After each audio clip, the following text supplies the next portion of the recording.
The first time I saw a human fight without knowing fear, I almost died laughing, and almost died for real.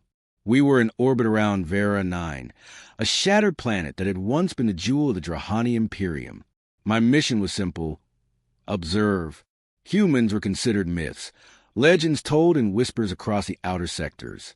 No one had ever seen one, yet every interstellar council agreed. If humans existed, they were too fragile, too irrational, too emotional to matter. I didn't believe it. Not until I met Commander Alara Voss. She arrived aboard a stolen freighter that stank of burnt metal and blood. Her ship had no proper identification, no alliance sigil. Yet she docked at the observation platform like she owned the place. My sensors record her physical stats: human, female, average build. But there was an energy in her movement I couldn't quantify. It was as if gravity itself obeyed her mood. Then the alarms went off. Raiders from the Kthiri fleet had jumped into orbit without warning. The station's shields flickered. Panic spread. "Why are you just standing there?" I demanded, my voice tinged with frustration I didn't feel. My kind doesn't panic. We calculate probabilities, adjust outcomes, survive. Fear is inefficient. Alara didn't answer. She stepped onto the observation deck, hand hovering near her sidearm, eyes scanning the incoming ships. And then she smiled, a terrifying, calm smile. What I saw next changed everything. The first Kthiri boarding pod struck. I expected chaos. But Alara, she ran. Not to hide, not to flee, but toward them. By some impossible physics, she moved faster than her body should have allowed. The first two Kthiri operatives were thrown aside as if gravity had been reversed on them. My sensors overloaded trying to measure the force. The impact. She didn't aim for a killing at first. She aimed for disruption. The pod spun out of control. Explosions rocked the platform. And yet, that was only the beginning. I activated my translator to communicate with her, but she didn't hear me. She never did.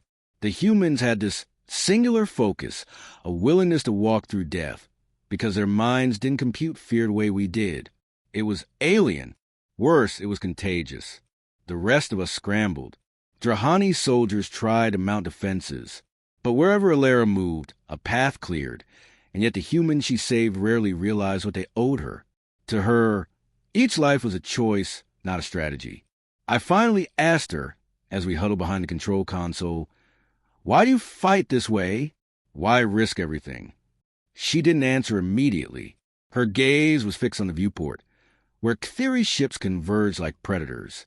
Then she said softly, almost to herself, "Because they don't know their own strength, and if I don't show them, who will?" I realized in the truth that terrified me. Humans didn't just underestimate themselves. No, they underestimated everything. And in that underestimation lay a power none of the galaxy's empires could calculate. Weeks passed. We tracked Alara across ruined worlds. Every time a human settlement was threatened by external forces, pirates, raiders, alien militias, she appeared. Her methods were chaotic, emotional, unquantifiable, but effective. Each encounter revealed something new. Her opponents never knew if they were facing brute force, cunning strategy, or sheer luck. They never survived to complain. But there was more. Humans, she told me once, weren't just strong physically. We're strong because we feel, she said. We love, we fear, we doubt, but that doesn't make us weak. It makes us unpredictable. And unpredictability can kill empires. I wondered if that was hubris, until the Drahani fleet cornered her on Korath. 12. Tens of thousands of soldiers, advanced mech suits, orbital bombardments, all directed at a single human settlement. Most of the humans should have been vaporized within hours. They weren't. Alara moved through the streets, a phantom. She didn't shout commands. She didn't strategize on a battlefield. She just acted, and somehow the humans around her moved with a synchronized chaos, fighting back against impossible odds. Vehicles exploded, buildings crumbled, yet every time a human fell, another took their place. What I saw next changed everything. A Drahani dreadnought descended from orbit, its weapons designed to level cities. Our sensors predicted complete annihilation within minutes. Ilara looked up at it and laughed. Not a nervous laugh. A pure, unrestrained human laugh, full of defiance and unreasoned certainty. Then she ran, toward the dreadnought. Alone, my sensors screamed. We couldn't understand how a human could survive even a tenth of the incoming firepower. Yet somehow she did. She navigated its defenses, infiltrated the bridge, and within minutes, the dreadnought was under her control, or perhaps under the will of humans she inspired. The galaxy's greatest weapon had been commandeered by someone we had all assumed too small, too fragile, too emotional to matter. And yet, that was only the beginning. After that, whispers began to spread among the stars. Humans were no longer myths. They were legends. But even legends had limitations, or so we thought. I followed her to the edge of the Vera Rift, where the Drahani Imperium had hidden a weapon capable of annihilating half a system. Ilara's plan was simple. Destroy it. Predictable, logical, simple. But humans rarely stick to the predictable. She paused at the edge, surveying the machinery, and then she turned to me. You think I'll just destroy it? She asked. Her eyes glinted with something we had no name for. Joy, perhaps, or challenge. I don't know if I'll destroy it. Maybe I'll use it. Maybe I'll let them see what happens if they underestimate us again. The point is that they can't know our limits. Not ever. And then the sky erupted, not from the weapon, but from the arrival of the Kthiri armada. Tens of thousands of ships, so vast they obscured stars.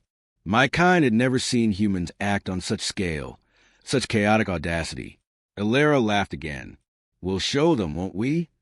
I thought she was mad, but as the humans rallied around her, forming an unstoppable, disorderly, yet terrifyingly effective resistance, I understood the truth. Humans weren't afraid of death. They weren't afraid of impossible odds. They weren't even afraid of themselves. And that the galaxy had never accounted for this was their deadliest weapon. The battle raged for hours, then days. I watched from my sensors, helpless to intervene. And yet, every time the tide seemed lost, every time the galaxy itself seemed poised to crush humanity, Ilara found a way. Not through tactics we could compute, not through strength we could measure, but through sheer, incomprehensible will. And then, at the climax, something even I didn't anticipate, the humans began to fight for each other, not just for survival, not just for victory, but for the fragile lives that made their species more chaotic than anything the galaxy had ever known. And in that moment, their strength became exponential. I realized something I hadn't understood before. Humans weren't merely dangerous because of their bodies or their weapons. They were dangerous because of their hearts. And in the heart of a human, fear could exist, and yet be ignored, transformed, weaponized. The Kthiri Armada fell in disarray. Their leaders surrendered or vanished into wormholes they couldn't navigate. Systems that had feared extinction rose in rebellion. The Drahani Imperium recalculated every model, only to find that humans exist outside all probability. Ilara looked at me afterward, the stars burning behind her. She didn't celebrate. She didn't boast. She just said quietly, almost tenderly, the most frightening part about humans? We don't know our own strength. And neither does the galaxy. Not yet. I recorded her words for the archives, though I doubted anyone would believe them. How could they? Humans had always been myths. But now I knew. Now I had seen. And I knew something else. Myths could destroy empires. As I left the system, I glanced back at the planet below. Smoke curled into the void, bodies scattered in victory and defeat alike. And through it all, humans, myths come to life, stood tall, laughing, crying, and moving forward without ever knowing their own strength. The galaxy had underestimated them. It would never make that mistake again. But that was only the beginning.